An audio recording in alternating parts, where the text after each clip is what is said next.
Well, greetings, everybody, and welcome to tonight's virtual town hall meeting for wildfire preparedness. My name is Wei-Tai Kwok, and I'm representing the Lafayette City Council. Thank you very much for making time in your evening and your week to join us for this very important session, our first in the 2022 year, to focus on what we can do to prepare for the wildfire season. We're actually going to be covering three important topics at least this evening. Number one, why is the wildfire season critical for us to get ready for this year? Secondly, what the city and its departments have been doing to get prepared. And thirdly, what you as members of the general public, how we need your help this year to get ourselves ready, okay? And so with that, we'll be having 4 presentations this evening, one from our fire department, our police department, the Lafayette Emergency Preparedness Commission, and finally from the American Red Cross. And I'd like to welcome you to type your questions that may come up in the chat at any time. We're going to reserve all the answers to respond to them after all the 4 presentations are completed. And we also, if any of you would like to ask questions during the Q&A period, we'll be able to raise your hand and ask them live for us in all the time we have left. We'll try to wrap up at the top of the hour after 60 minutes. And just as a reminder, today's session is being recorded and will be available on the City of Lafayette's YouTube website after we're completed. So with that, once again, welcome and thank you for being with us. I'd like to introduce our first presenter, who will be Deputy Fire Chief Aaron McAllister, who's with Contra Costa Fire Protection District. Chief McAllister has 30 years of fire service and experience, with the last 6 years as the Deputy Fire Chief. So Aaron, if you could take us away and kick us off and get us going, that would be awesome. Thank you. All right, good evening. Thanks for that introduction. So I want to talk a little bit about what's happening here at ConFire, what's happening on a statewide basis, and what we're experiencing so far during fire season. Every year, ConFire and our surrounding agencies go through a series of steps to prepare for wildland fire season. Annual refresher training with our crews. We do fire trail maintenance. Our bulldozers and motor graders go out and get on fire trails so that they can maintain those fire trails as we lead up to fire season. And we have staff that spends about 2 months doing that all over the county, and that includes Lafayette. And then in the spring months, we start our annual weed abatement program, and we go around and we have some problem areas that we hit consistently. We also take complaints and work with neighborhoods so that we can do some enforcement on weed abatement. And for those that don't voluntarily comply, we do actually have a program where we give everybody the right to a hearing. They have a hearing, and if they don't show good cause at their hearing, we actually go out and forcibly abate some properties. And I can report that we've actually issued 11 work orders in Lafayette where we're actually going out and doing abatement efforts for folks that did not voluntarily comply. We meet annually with CAL FIRE. We have a coordination meeting where we talk about the standard responses for the year. Every year, sometimes CAL FIRE has changes in their aircraft lineup or changes in personnel. So we have that meet and greet, and we get to know each other in a setting that is not on the side of the road during a fire. We also participate in the East Bay Incident Management Team with agencies from throughout Contra Costa and Alameda County. We do some exercises so that we're prepared for those significant events, and we're able to deploy the East Bay Incident Management Team to major incidents. We also participate in a couple of programs through Cal OES. During red flag events, we have pre-positioned strike teams, additional equipment that we bring on in a surge capacity and stage those resources so that we're able to send really an overwhelming response to fires once they start. Adding those resources ahead of time has proven to be very successful for us the last couple of years. It's a wonderful program through state OES. We have very specific parameters to apply. If we meet those parameters during a red flag fire weather event, then we're granted that pre-positioning funding, and then we can add additional resources. So that's been a good program for us. I did want to talk briefly about wildfire hazard severity zones. We are highly anticipating the state of California to release updated wildfire hazard severity zones later this year. Those come from the state, from the Board of Forestry, and they've been in the works for several years, and we anticipate those to be released later this year. We are still seeing some drought conditions locally. We're seeing them throughout the state following a relatively mild winter. So we do have record low fuel moistures, both at the higher elevations and at the lower elevations in our different fuel models. And that includes everything from our annual grasses all the way to the timber that we're seeing, not necessarily in Contra Costa County, but at the higher elevations. We're seeing timber burn at some of these larger fires that are going on throughout the state. The Zone Haven tool has been a fabulous tool for us. It was rolled out in the last 2 years, and it's taken us some time to get it implemented. I'm happy to report that that tool is up and running. You may recall that Lafayette was an early adopter into pre-designated zones. So Lafayette did this before this tool came to town. And now we have taken that same concept, that same idea that started in Lafayette, and we've taken it all over Contra Costa County. The concept is really make our life easier on the side of the road. Old school evacuation management, the police department, the fire department, we would gather around the back of an SUV or a pickup during the fire, and we draw a box. We're going to evacuate from this road to this road. And now that's been pre-designated for us using technology that designs the box for us to minimize the number of law enforcement officers that are required to staff roadblocks. It makes our job easier on the side of the road during an incident, during a crisis situation. We're able to use those zones and evacuate by zones. Couple other items that are relatively new in Contra Costa County, and that's our hand crew program. Crew 12 worked last weekend doing a fuel abatement project in Huntsacker Canyon. That crew is now funded year-round thanks to Measure X. We have 2 crews actually during the summertime, during the fire season, and then during the off season, the winter months, we will go down to 1 crew, but that crew will be available for weed abatement, fuel mitigation projects when they're not on an emergency incident. We also have some vegetation management funding that's been made available county-wide through the Measure X funding. And we're working through on how that funding is going to get dispersed. But if you have a project in mind in your neighborhood, we have some options in how to fund that. If that's the use of our hand crew, or we can do chipping days, or we need to haul off fuel that's been gathered in your neighborhood, we have a source of funding and we are able to do those types of projects. Kind of getting towards the end here, wrapping up, we have a couple of things that are new. We are adding some additional fire suppression resources in the county. Now, keep in mind, our county is a county-wide system. So we operate 3 fire stations in Lafayette, Station 16, Station 15, and Station 17. Station 16 is a very modern fire station, just completed in the last couple of years, meets all the modern earthquake standards, modern generator, emergency power. But this year we are adding a couple of additional fire companies in the county so that we have that surge capacity and we're able to flow resources throughout the county. One of those resources is going to be in unincorporated Walnut Creek. That crew is going to get added within the next 30 days. And we also open a new company in East Contra Costa County. So if we're able to beef up resources in other parts of the county, we have less demand in having to surge resources from other areas to supplement. I do want to mention that we do have a chipping day coming up. We're going to be in the Los Erebus neighborhood on August 13th. And we were also granted a grant from CAL FIRE earlier this year that's going to fund a $2 million project, putting in a Lafayette Walnut Creek shaded fuel project. We're going through all the required environmental clearances right now to get that project off the ground.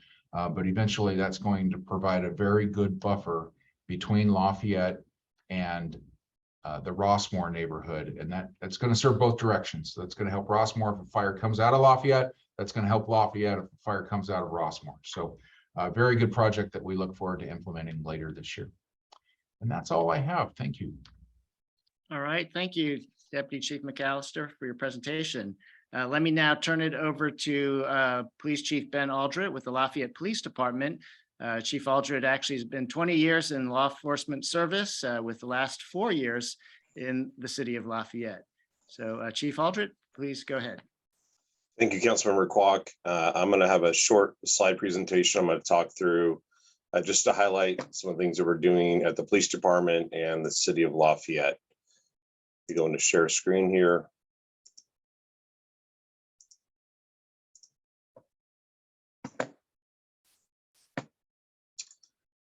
Starting off with the picture, just a reminder from 2019 and our fire that we had off of Pleasant Hill Road in the Acalanes area.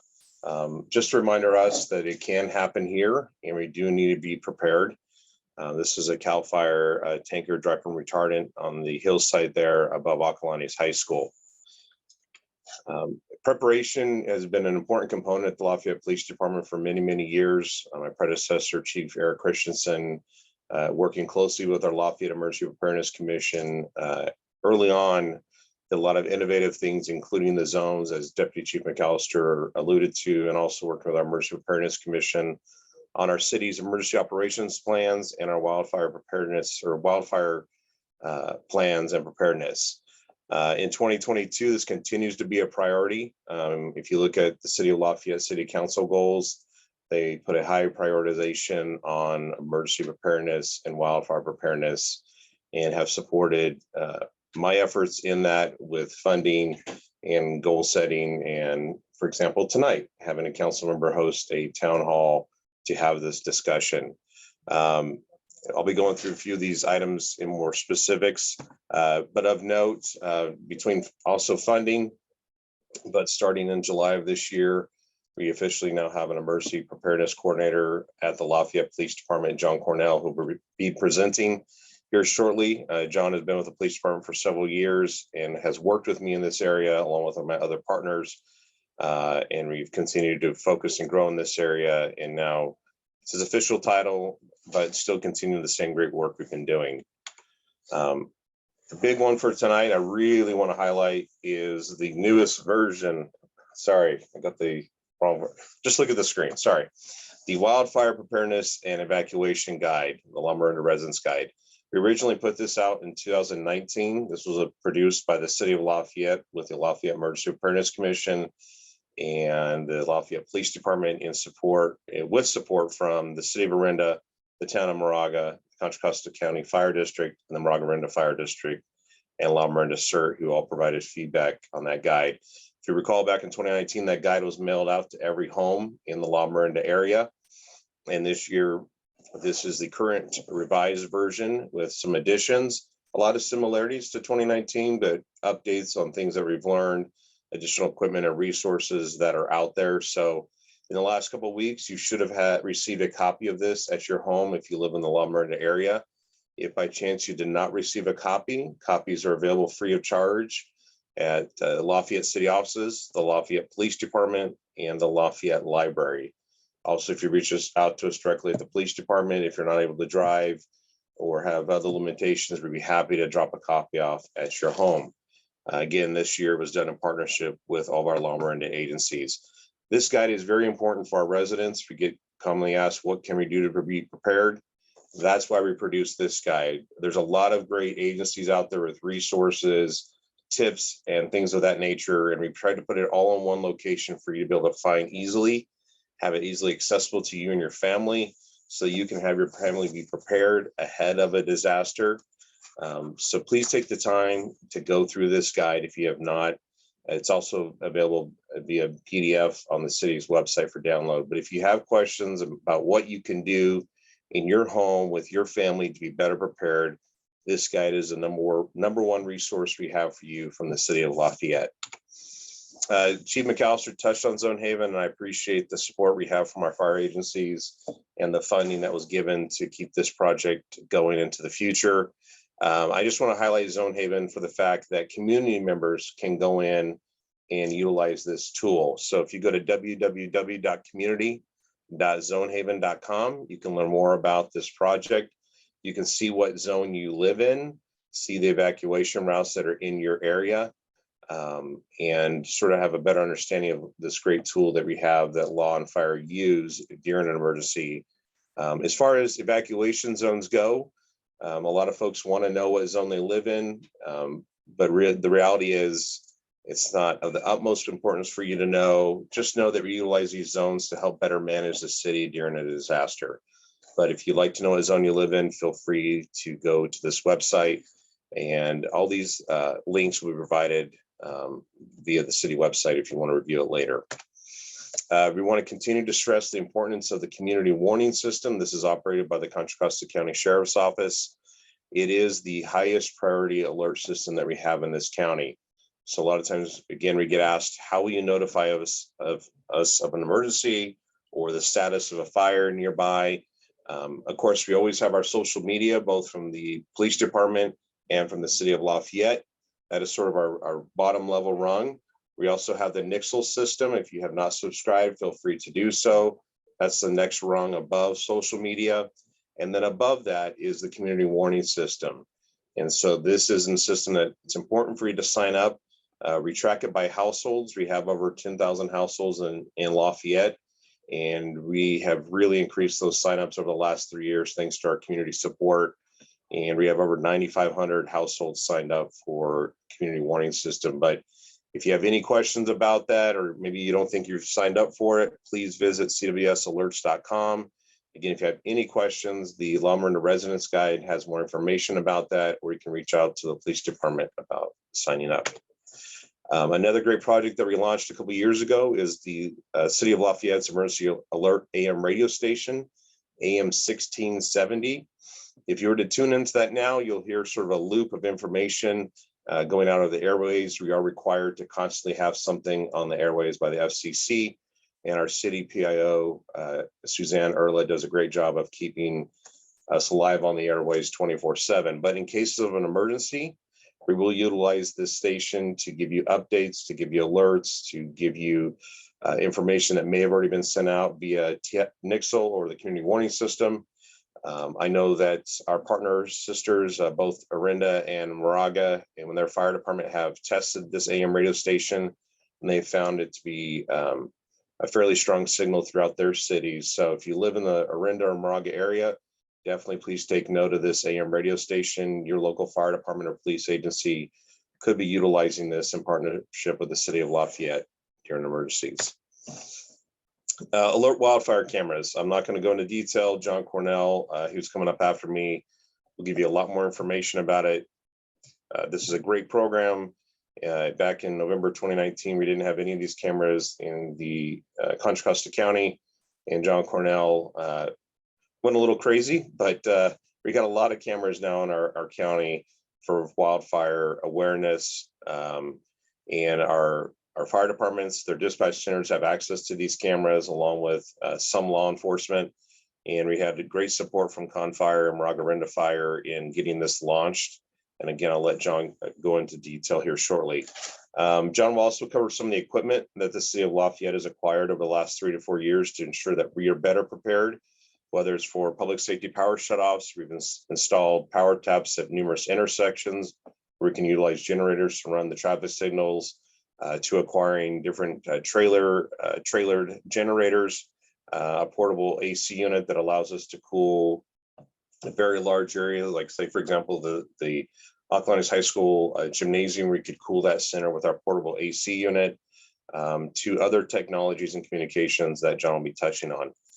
And I will turn it over to Councilmember Kwok to introduce John Cornell from the police department. Great, thanks, Chief. Let me introduce John Cornell, in fact, who is the Emergency Services Coordinator and Reserve Police Officer here at the Lafayette Police Department. He's been with us for 8 years, and John, go ahead. First off, John, thanks for joining us tonight. He was out sick the last couple of days, but thank you for being on tonight, John. Yeah, thank you. So I'm going to jump into my PowerPoint here.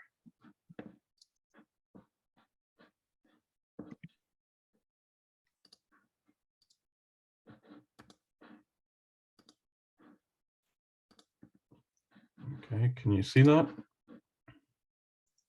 Not yet. Okay, give me 1 second here.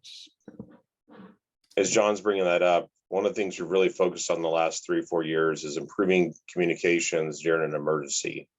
Redundancy, reliable communications, whether it's with city department heads, city council, but also more importantly, our school sites. And so we did receive a grant in 2020 from the Cal OES that allowed us to purchase radios for our school sites, radios for our school buses, and some additional equipment for the city of Lafayette to be better prepared. Go ahead, John. Okay, yeah. So this PowerPoint will touch on mainly Alert Wildfire, which is in the process of transitioning to Alert California, which is the same thing, all the same infrastructure, just changing hands in terms of who is managing the back end of the system. And then also some of our other preparedness items that we've acquired and that we have put into play in the city to better prepare us for any emergency. So this is just a perfect example of what these cameras are used for. This is a camera that was obviously watching this fire and grabbed this great image. This is down in Orange County, but we have many of these cameras in our area and our county. I will start by saying that these cameras are monitored by many different agencies. So there's not just one person that's watching them or one person that's responsible. Those agencies include CAL FIRE, PG&E, the local fire departments like CON FIRE and MOFD, and then also agencies like the Forest Service. So when there is a large fire, a large incident that has a lot of mutual aid resources being brought to it, many agencies are able to access the camera network, see what's going on, and have a real-time view of the incident.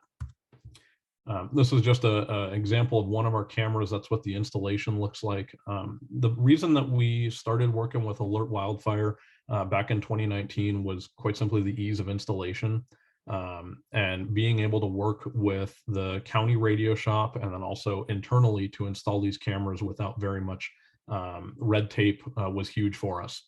And so like the chief said, in 2019, we did not have any cameras in our county.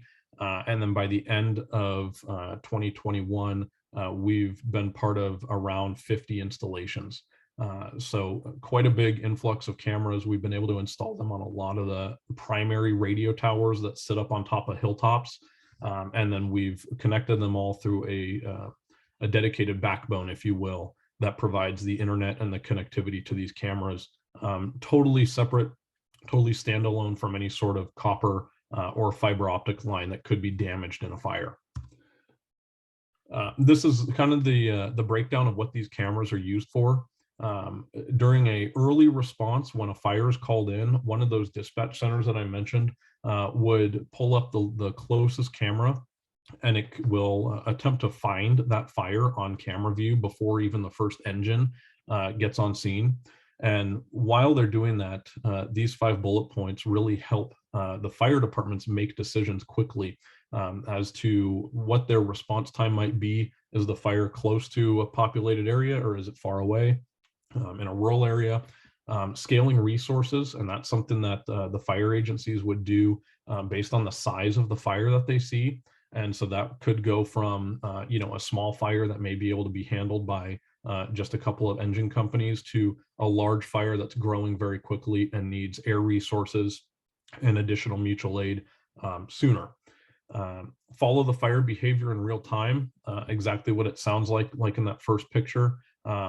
Using the live images, agencies and the public alike are able to watch that fire as it progresses and see where it's going. And, citizens can make a determination if they want to self-evacuate based on that.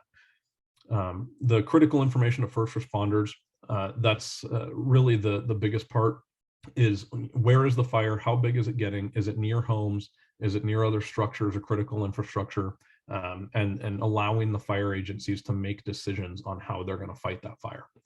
And then after containment, so after the fire has been contained, put out for the most part, the cameras will stay focused on that area, making sure there's no flare-ups, there's no further issues with that fire, and just really making sure that everybody involved is comfortable with where the fire's at. This is one of those assets that the chief was mentioning, and this is a portable fire camera trailer. And what it is it's a solar trailer with 2 large battery banks and an auxiliary diesel generator.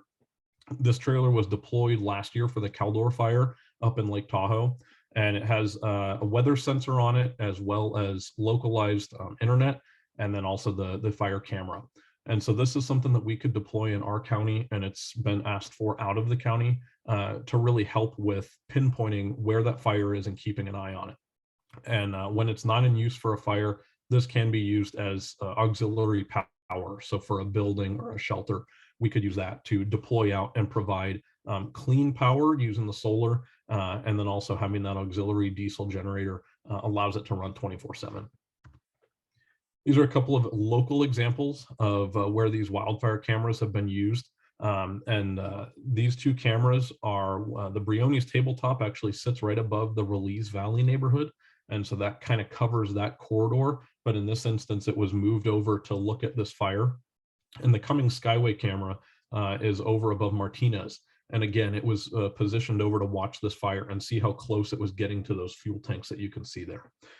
Just another example of having the view from an area that's not on the ground and being able to determine where's the fire going and how large is it. These are just a couple of examples from recent fires to kind of give an idea of where these cameras are being used. This is the LNU Lightning Complex that happened a couple of years ago. This is our camera up on Mount Vaca, which is in Vacaville. But this is where the fire came right up to the fire break that the tower owner had put in. And just being able to watch that fire in real time as it was progressing was really something else. And so that's an example where the local fire agencies were watching that and making decisions on where to send resources. This is another one, and I believe, yeah, so this is another fire. This is kind of what the camera sees. These cameras take a time-lapse video, and so once every 10 seconds, a picture is grabbed and stored on the server. And what you're seeing here is you're seeing the camera over about a half an hour taking those pictures as this fire progressed up to this tower. And it actually eventually ended up burning up the cabling at the end of the tower, which is this camera's last image. But up until that point, the fire agencies were able to use those images and really determine how fast the fire was moving and where it was heading. Another resource that I'll show you in real time is the PG&E Weather Station app. And this is, you can access this just by Googling PG&E weather stations. And I also have a link at the end of the PowerPoint. This is really helpful for residents and first responders alike, just to see what the weather is doing and how that wind could affect a fire movement in your area. And PG&E has done a great job at deploying these. They've been working on this for a number of years, and the number of weather stations has grown immensely. These are all solar-powered satellite weather stations, and they're placed on anything from a telephone pole, atop of a building, or even some of our towers that we have cameras on, so they're right on top of it. And this is something that fire agencies, police agencies, and like I said, even the general public turn to see that real-time weather information. A couple of additional La Miranda emergency resources. And I say La Miranda because in Lafayette, we do work to help out our neighbors. And so these resources are accessible from our neighboring agencies if they requested them. And like the chief mentioned, we have multiple community shelter locations that we have kind of made up organizational signatures with to work with that building owner or the property management company to use their facility in an emergency. And that's something similar to the CRCs that PG&E has, the community resource centers. And that's something that we have done locally as well. The AM radio station, which the chief touched on, portable AC and heating. So that's a large trailer mounted AC and heater. And like he said, that could cool a large facility. We have multiple trailer generators, and that can be deployed for shelter locations, community resource locations, and also to power critical facilities in the city of Lafayette. We have radios for our volunteers. So when we do call volunteers in to help us, we can stay in communication with them and we're not relying on that cell service. Radio repeaters and portable cell towers. Those are something that we hold in the city of Lafayette. So we've actually acquired that. And that allows us to be very independent and not rely on, a company like Verizon to bring in a cell phone tower. And that's something that we could deploy and have up and running in a matter of an hour. And that would give a small localized area access to cell phone service if cell phone service was down. And one last thing I'll touch on is the traffic signals. So in Lafayette, all of our key traffic signals, so up and down Mount Diablo, Moraga Road, and Pleasant Hill Road, we have generator backup. And what that means is, unlike other cities and agencies where they have batteries that die, we will put out a generator to that facility, power up the intersection just as if it were operating normally. So that gives you your true, red, yellow, green, as well as the overhead white lights to keep that intersection operating smoothly and well lit if it's nighttime. With our schools and school buses, we're working on a project right now that will be done by the end of the year, where we will actually have direct communication with all of our schools and our school buses. So if there was some sort of emergency, we would be able to jump on the radio and talk to those bus drivers and say, hey, we need you to turn around. There's something going on, and bring the students to this location. It's just one more step that we're taking to prevent any sort of miscommunication and also the reliance on cell technology. I'm going to skip this because the chief did touch on it. And here are those two links on the two things that I touched on. And both of those are very user-friendly, interactive links that you can go to. The Alert California webpage is very interactive. You can type in your address and find the closest camera to you, as well as see the live cameras. So if there was an incident happening nearby, you can pull that up and monitor it yourself. And the PG&E Weather Analytics, that's those weather stations, and that's something that you can view online as well from a public webpage. And I'll turn it back over to Councilmember Kwok.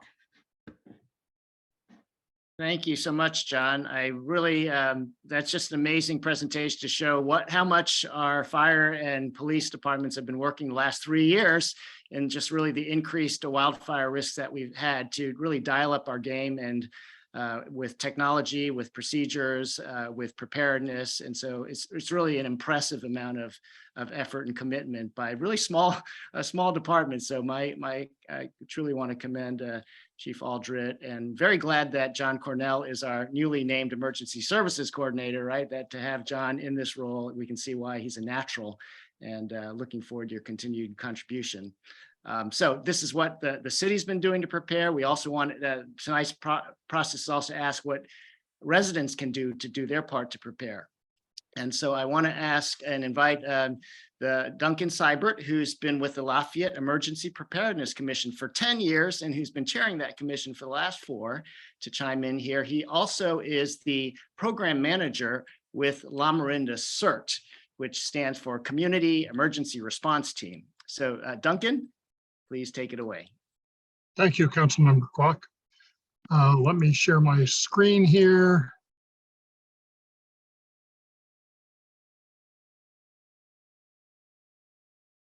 Is that Yep, should be shared? See it? Yes. Okay.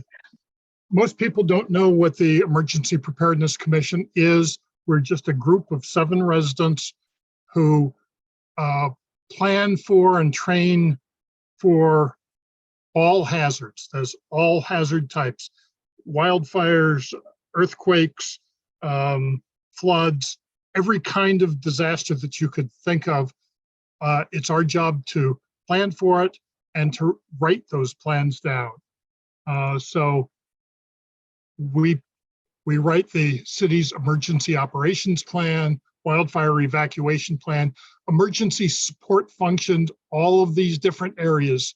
It's our responsibility to make plans for those and to pass these plans up to the city council so they can evaluate them and sign off on them. So this is what we do. We also have every year there isn't COVID, we have a safety fair. It was Lafayette specific. The last few fairs have been La Miranda fairs at St. Mary's. So that's what we do. Now, a new thing that we're doing is pushing the Firewise program. We're hoping to get more active in Firewise. The city currently has 4 active Firewise neighborhoods, 4 neighborhoods that are recognized by the federal it's National Fire Protective Association, NFPA. There are 4 recognized neighborhoods. Our goal is to have 10 by the end of the year and another 10 next year.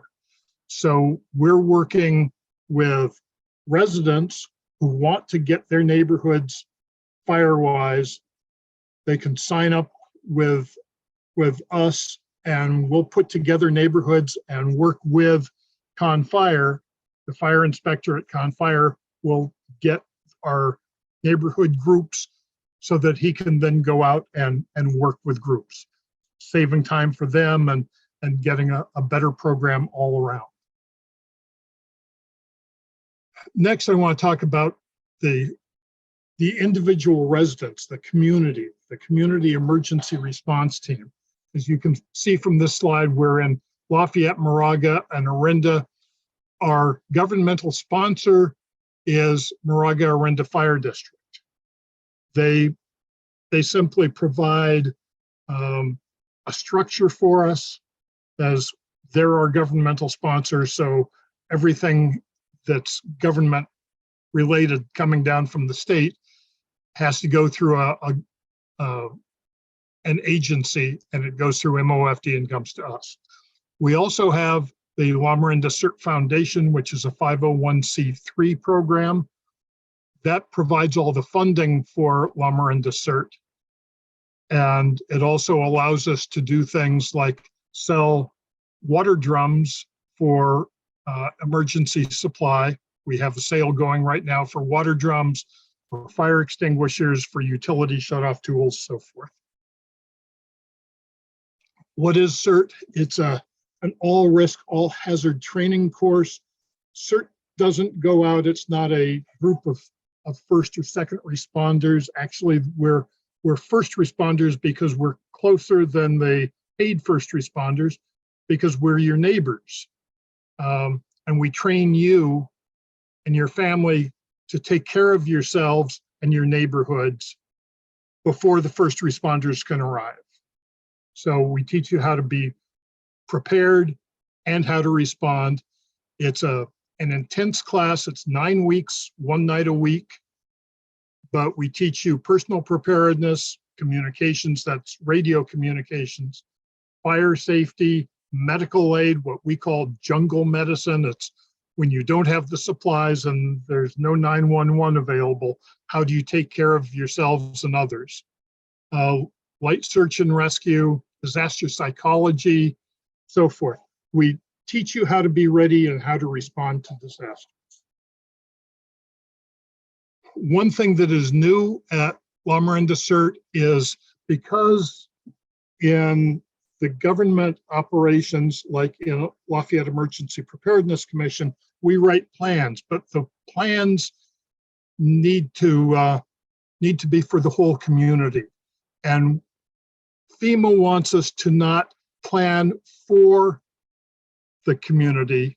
They want us to plan with the community. So they want us to have all of our disabled and access and functional needs, the DAFN community. They want them to contribute to the plans. So we're facilitating having a whole community planning advisory group. So any of you who have disabilities or access and functional needs, cognitive issues, whatever, if you want to be part of the solution and to help us write the plans, write an email to us. There's the email address. Send us an email and we'll get you together on a group, it's a group of caretakers and disabled, so that we can improve everybody's lives through planning for having those issues resolved before they come up. Where can you find us? Well, if you want e-notifications for city newsletters, commission meetings, so forth, go to Love Lafayette, go to the City Hall tab, and go to e-notification. That's how you sign up on the city's website for e-notification. If you want to take a CERT class, you can go to classes.lumberandthecert.org. The water drums, fire extinguishers, radios, and more, you can get at supplies.lumberandthecert.org. And finally, as is mentioned several times in the wildfire preparation and evacuation guide, go to resource.lumberandthecert.org, and it has a lot of information about being ready and responding to disasters. It has links for FireWise interest, for wildfire status. The alert wildfire is in there. There's a plant list of plants that are fire hazardous or toxic that you shouldn't be planting. So there are lots of things in there. And with that, I'll turn it back to you, Councilmember Clark. Thank you very much, Duncan. Really appreciate all the volunteer work that you and the commission have been working on here. So let's now turn it to Brianna Taylor, who's also been a volunteer for 17 years with the American Red Cross, and she's currently the Regional Disaster Chair. And Brianna, I turn it over to you. Thank you, Councilmember Kwok.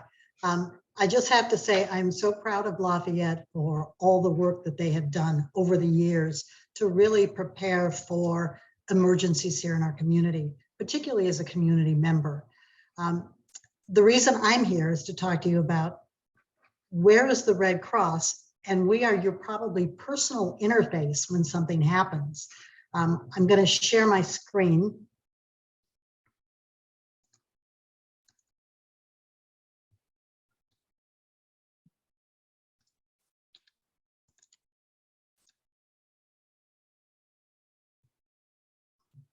See. Yep, just go to slideshow and go to slide. We can see your screen, but go to the slideshow mode.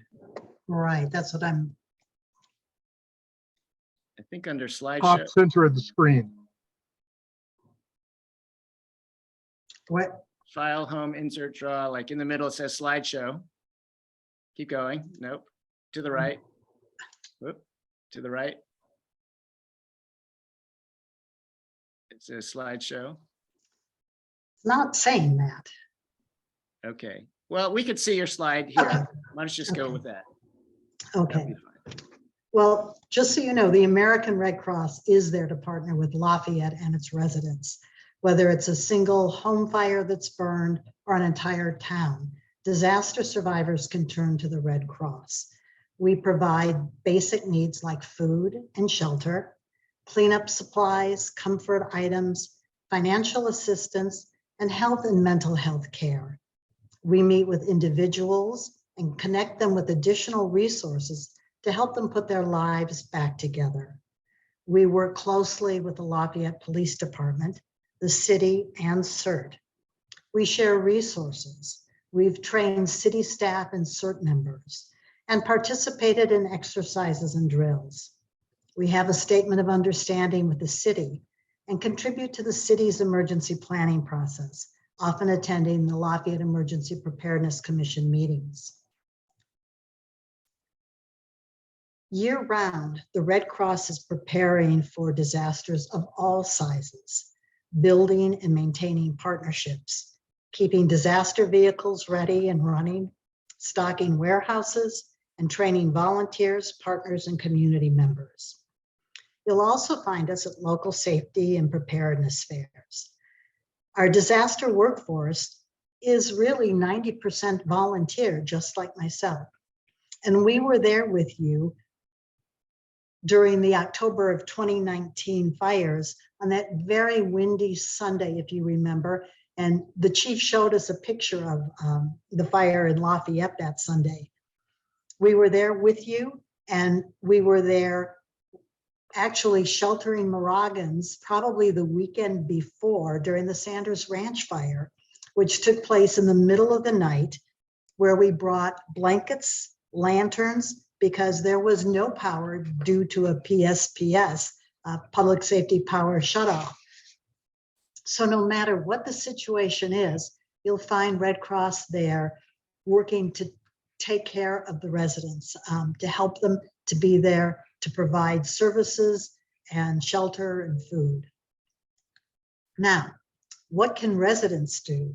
Let's begin by discussing the major actions that you can take now toward a readier Lafayette. Some actions that you can take include getting informed. That's why you're here tonight. Learn about your area, the most likely emergencies that could happen here, and the resources available to you. Assess your needs. Consider your individual needs. Assess what resources are immediately available to you. And what do you need in the event of an emergency? Duncan mentioned access and functional needs. Do you have access and functional needs? What are the resources that you need? Do you have pets? What are the resources that you need for your pets? And what about your children? Build your support network. Identify helpers in your life and discuss and plan together with them. Develop your plan. Think through what you would do if an emergency occurs by evacuating or sheltering in place, and how to protect yourself and your property in each instance. Make sure you've signed up for the community warning system and NICS alerts, and follow the instructions from law enforcement or the officials. If you're told to evacuate, go. Don't stay around and wait. Go. Create a communication plan. Make sure everyone in your support network knows your plans and how to be contacted and how to contact you in the event of an emergency. Gather the supplies that you'll need. And the Wildfire Preparedness and Evacuation Guide is an amazing document for you to use to get details on all of this information. But assemble your go bag with general and personalized items for you and everyone in your household, including your pets. Prepare the documents that you'll need. Locate, gather, and copy all the important personal and medical documents and keep them somewhere safe. It might be a flash drive. That's up to you to decide. And don't forget to take a first aid and a CPR class. You just might save the life of someone that you love. And I also want to remind you that Red Cross has vital information on apps that help you prepare and respond to emergencies. They're easy to download. Visit redcross.org apps or search Red Cross in your mobile app store. I hope we don't see you during a disaster, but if we do, know that you have a safe and comfortable place to come to. Thank you. Thank you so much for joining us, Brianna, and giving us those valuable tips on how to get prepared. And I just want to also reemphasize that booklet that we've been talking about this evening, the Wildfire Preparedness and Evacuation booklet. I got my copy in the mail about a month ago, and I hope each of you got it and might still have it in there. If not, it's available online through the link I just dropped in the chat called resource.lamarindacert.org. You can download a PDF version of this, and it has a ton of the great detailed tips, even a sign that you need help. It's really a gem of a book, very short, but it's really packed with the most critical advice. And that'd be, if there's anything you take away from this evening's presentation, is to please find this booklet or come down to the library, police station, city hall to get a copy and familiarize yourself with it. With that, we've got about 11 minutes to go, and I'd like to invite members of the public or who are joining us by Zoom to type questions in the chat, or if you're brave, to raise your hand and be called on to ask a question. And that way we can still have a little bit of time here to get going. So it looks like we have Joe Beck, who's raised his hand. So let's see, let me see if we have Joe Beck, and then followed by Susan Callister. Joe, are you? Hi, can you see me or hear me? We can definitely hear you, so go ahead. Okay. I just would like to ask Duncan or Aaron to say a little bit more about the evacuating by zones. Those of us who Whoops. Okay. Joey, you're back on mute, so please unmute yourself. But I think your question was to chime in a little bit more on the details of evacuating by Yeah, zone. those of us who live in the Glen, as you well know, and who funnel out through North Thompson are pretty terrified about how evacuation might work or not work. Terrific. Who would like to take a jump at that? I'm thinking Chief Aldrich or Chief McAllister. Like, how does evacuations work? How will people be notified? And how does that all work? How do you need the public to respond? Chief McAllister, if you want to jump in, I'll kick off. So we, law and fire during emergency do work together in what's called unified command. Law enforcement does make has the authority to make the decision on an evacuation, but it's done in partnership with our fire partners. And so, for example, 2019, Confire Chief Burchard called me as I was coming into town, said, I believe we need to evacuate this zone. Do you agree with me and have your authority? I said, yes.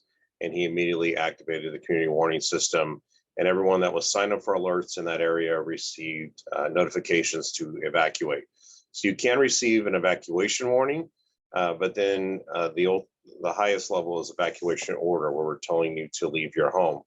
I think, I don't want to take too much time trying to answer the question, but reutilize zones to more quickly partner with community warning system to send out those alerts, both through the CWS system if you're signed up or through reverse directory. And part of that notification you'll receive will give you directions on that you need to evacuate your home, that we're recommending you head to Highway 24 or head east or west. Typically, there's not going to be a whole lot of detail, like if you live on a court that you got to make a left and a right out of your court, but telling you what direction to head to and what we're recommending.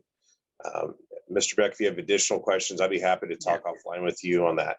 All right. Yeah. Thank you, Chief. That's perfect. So I just put in the chat, please sign up for cawsalerts.com so we can notify you when to evacuate. That's absolutely critical and a thing that we really want everybody on this call to do. Now, we have a good number of questions here, so we're going to ask people to ask quick questions and we're going to give quick answers here so we can still fit this in. Let's go with Rita Charles. Is that our next speaker? Let me ask Kathy to sort of enable the speakers to come in. Yeah, I'm bringing Rita in right now. Okay, and we have Margaret next. Go ahead, Rita. Welcome, and thank you for the 150 people that are joining on the call today. I really appreciate all your interest in today's topic. Go ahead, Rita. The chat screen is disabled. No one can type in a question. Apologies there. So now we force you to raise your hand, but that's great. Yeah, I Thank just you. thought I'd let you know. And Thank my you. only other point is when giving your presentation, it's better not to just use initials because some of us don't know what they stand for. It's not major. It's just an observation. Thank you. Thank you. Appreciate that. Okay. Did you have, appreciate that suggestion? That's it. Okay. Thank you for attending today. Let's go with our next question. Margaret Kintner, followed by Stan Petter.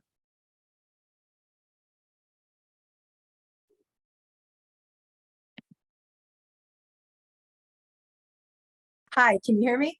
Yes, we sure can. Hi, Margaret. Wonderful. Hi, I live on Happy Valley Road and just had a bunch of tree work done, brush clearance, all the stuff, junipers removed, all the stuff. I've read your material extensively. What I'm concerned about is how much work there is. You drive up Happy Valley Road, if you've driven up, the trees all touch. I mean, this idea of them being 10 feet apart, the poor fire department, I don't know, Aaron, I mean, it must give you a nightmare. It gives me nightmares. If a fire started by the BART station, it would come up Happy Valley Road so fast, nothing would stop it. Half the trees are dead. I know in Orinda they're tagging houses. I just wonder where we are in that process. I have not heard that we are doing anything like that. And unfortunately, most of these trees are 6 stories tall, and they are, $5 grand a tree. Nobody wants to do it, but I just wonder where the city is on forcing people to do that. Okay, so let me rephrase the question. Thank you for the question and ask it in this way to either of the chiefs. If a neighbor notices that their next door neighbor has a dead tree, and after notifying them that, hey, you got a dead tree, and they do nothing about it, what should neighbors do? Can they report it, and will anything happen? And where should it be reported? Yeah, thank you. Certainly, first step, I would encourage you to talk to your neighbor. Hi, I'm your neighbor. Is there anything we can do about this? Try to solve that at the lowest possible level. But if that doesn't work, the public is welcome to call ConFire. You can get to us through our website. You can call 941-3300 and speak to a fire inspector. We have done 262 on-site physical inspections in Lafayette this year, and we have a compliance rate of a little over half, which also means almost half are non-compliant. So we're in the process of doing those secondary inspections where they're given a period of time before we start getting serious. I mentioned earlier, we've sent 18 notices of hearing, and we've sent out crews to actually forcibly abate 11 properties, in addition to the crew work that's going on out there. So there is some funding available for evacuation routes, and that's what we're going to be doing on Los Erebus on August 13th, is clearing that route so that it is available, so that people can have egress in the event of an emergency and get their way out of that portion of the community. Thank you so much, Chief. I've put the ConFire 925-941-3300 into the chat. So thank you very much, Margaret, for the question. Duncan? Yes, there's one other asset here that we can use for that type of reporting and for other kinds is get the My Lafayette app on your smartphone, and you can report things on that, whether it's fire, whether it's anything else, you can report it, and it will be funneled to the proper department, be it Public Works, fire, police, wherever it's supposed to go. That's a great idea. I would like to ask Kathy to type that My Lafayette in the chat, just as a reminder where people can find that. And so let's go next to Stan Petter. Stan, you're— Yes, sir. Longtime resident since 1940 when I was 5. Bottom line is I'm talking about weed abatement and enforcement. Weed abatement is strictly with Moraga and Orinda. They have a robust program of weed abatement all year long, and also follow through on enforcement. My information is from my observations and my discussions with Contra Costa Fire. And because they have a lack of resources, they can't cover the whole county, of course. And there's no weed abatement per se in Lafayette at this time, or I can't remember any of it. And also the enforcement program with Lafayette, again, is lacking because of lack of manpower and the monetary needs. So the city has got to confront this issue. It's a civic issue. We voted for it in 1968, fire and mainly fire and zoning and so forth. We need more, and we have to open the purse strings to do it. There are certain things that could be done in fire abatement. My understanding is a lot of cities go with the goats. Bart's been doing goats for 5 years and they're very happy. Their goat program has 4,000 goats ready to go. And I called them today at their headquarters, and they're in the middle of the summer, but they've got an adequate amount of goats to come in and start abating. Our hills are alive with dead trees, Great. Grass. It's unbelievable. Fire hazard continually getting worse and worse. I'm sitting here and I smell the Mariposa smoke drifting over. Yeah. I look at the PG&E towers to my left, and I think, all Got right. it. Thank you very much. I'm sorry to cut you off just in the interest of time. The question is around weed abatement. Can we have a very short response on this from Chief McAllister? And okay, go ahead. Thank you, council member. We do have dozens of fire inspectors, and this time of year, they are diverted from other projects and dedicated to weed abatement and enforcement. And as I mentioned, we are taking dozens of homeowners in Lafayette to a hearing And we are conducting forcible weed abatement where they do not step up to the plate and take care of their properties themselves. We can certainly be more aggressive. We can consider some things in the future, like some additional precautions locally that we can bring forward to the city council. And if the city council is willing to support a more aggressive approach, we're certainly willing to bring some of those ideas to the city council. All right, thank you so much. Let's go to Jenny Lancaster next, and then we'll have Suzanne B. Great. Thanks, guys, for this wonderful presentation. I have a question for Duncan. Duncan, you mentioned that there are 4 Firewise neighborhoods in Lafayette. I know that there's 25 in Orinda, so we've got a big job to do here in Lafayette. Could you tell me how many homes are in each of those Firewise neighborhoods and where they are? And then just for, I want to kind of invite Margaret, who was just chatting over there on Happy Valley Road, to come to the Happy Valley Improvement Association meeting, because we are going to really be trying to work with CERT to set up some Firewise neighborhoods in the Happy Valley area. Thank you, Jenny. I don't know the numbers of homes in each of them. There's one Firewise neighborhood south of the freeway, and that's Lafayette Valley Estates. And then north of the freeway, there is Glen. There is one off of Spring Hill. I think it's Spring Hill, and one is an offshoot of Spring Hill. So those are the 4 that are currently recognized. We're definitely looking for more neighborhoods to sign up, and I'm going to ask Kathy Surgis to put her email address in the chat, csurgis@lovelafayette.org, so that if you are interested in becoming a Firewise neighborhood, please email Kathy with your contact information, and we'll be in touch to get you guys. Council member, Yes. we have a complete form for that at the resource.lamarindacert.org, Firewise interest. There's a complete form to get that information. All right, excellent. There's in that chat link. So let's go to Suzanne B. And then we've got about 5 more people with questions. I know we're at 7:03. Why don't we agree to go out to the 10-minute point, and we'll try to get in as many questions as we can here in the next 7 minutes. Kathy, could you have Suzanne B. join the call, and then we'll have Walker Sheldon be next.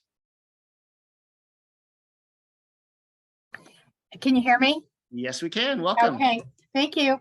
Yeah, this is Suzanne. I have a question for Deputy Fire Chief McAllister.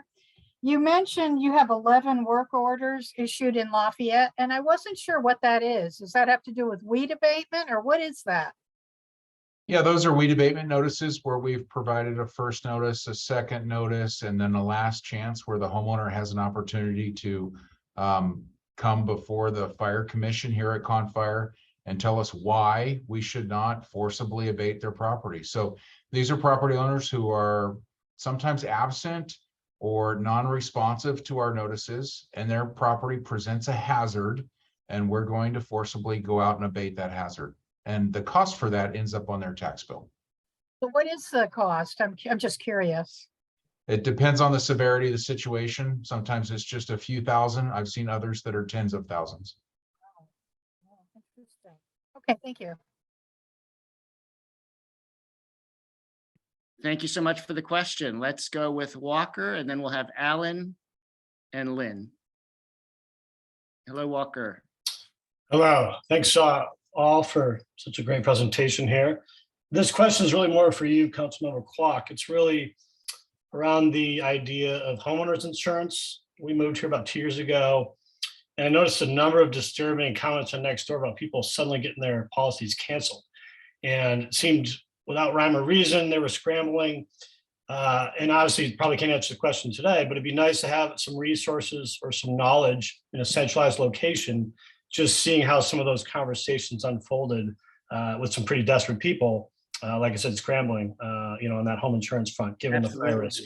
I think I myself have seen my insurance bill go up year by year, and definitely I think we've got to, and I have started to inquire with both the insurance companies as well as how could we, if we create fire-wise communities, if we reduce our risk and manage our vegetation better, and if we neighborhoods become certified as fire-wise, could they be eligible for discounts on their homeowners insurance? Right. These are very complicated topics going on across the California right now. And so it's a dynamic conversation. I definitely feel this is hitting our pocketbook, and that we do need to be by being proactive, we can take a more proactive stance trying to figure out insurance, not just for Lafayette, but actually it's a California-wide problem. So that's a deep hole to go into, but please know that everybody on the screen right now is very aware that we must reduce wildfire risk in order to get insured, because the insurance companies are actually losing more money right now than they're collecting from policies. So they can be deciding to exit the state. But thank you so much for raising that great question. Let's go with Alan, and then we'll close up with Lynn Heden as our last questioner. Let's go ahead, Alan. All right, thank you very much. My question is, what is involved with becoming FireWise, and how does a community get on, other than filling out the form? What do we have to do? All right, who would like to take that question? Councilmember Kwok, if I could direct people to the chat. Kathy did put in there, Contra Fire Protection District will host a FireWise town hall on Zoom August 13th at 6 p.m.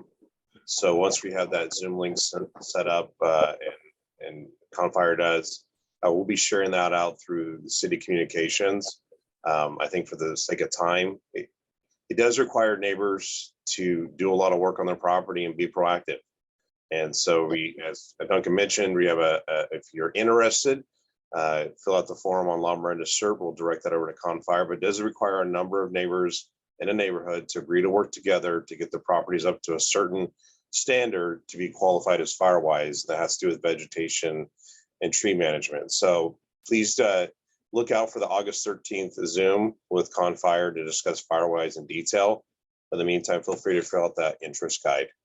Interest form, if you will. Does require work, and that's why we're encouraging people to talk to their neighbors and consider this. Yep, we need 5 neighbors can become a FireWise community. So it's only 5 to round up. Oh, it's more than 5. It's how many fingers is that, Duncan? All right, 8. it's 8 8. neighbors. I stand corrected. All right, did we have any others in the audience who would like to ask a question? I don't actually see any hands up now. We'll give it one last call. One last lucky call in. Steve, all right, let's bring Steve in and we'll close up after Steve. Good evening, everyone. Thank you for this important meeting. How do we, in these major, I know I heard you speak about Los Erebus, but the tree canopies, for example, along Relly's Valley Road where I live, how do we get those cut back? If there's ever a fire, Relly's will be completely engulfed in fire. All right, who would like to take on that question about how do we get trees? I guess the question is if it's on private property or public property or. Yeah, certainly on the public right of way, we have the ability and an interest in maintaining those, especially if they're identified as an evacuation route. I'll put that on the list of things to evaluate and possible projects with some of the Measure X funding that we have available. I just want to make one comment on evacuation routes. You may have something in your mind as an evacuation route, but don't always count on that. It could change depending on the circumstances. It could change depending on the weather. I certainly appreciate there are neighborhoods that only have one, that are one way in, one way out, and that will always be your way. But keep in mind, you might have to use alternatives if you have more than one way out of your neighborhood. So know that second exit route. Great, thank you for that good suggestion, Chief. Well, we have, we're a little bit over the hour, but I wanted to announce that this is just the first of at least 2 virtual town hall meetings on the topic of how we as a community in Lafayette can better prepare for this year's fire season. Our next session will be on August 25th at 6 p.m. We'll cover some reinforcement, and if you could help spread we'll reinforce today's message, but if you could tell your neighbors and friends who are interested in this, they could either watch the YouTube recording of this or join us and bring their own questions at our next session a month from now. So with that, let me thank all of the members of the public who've joined us today and my fellow panelists for presenting this evening. We wish you all a good night. Thank you very much for coming. Thank you.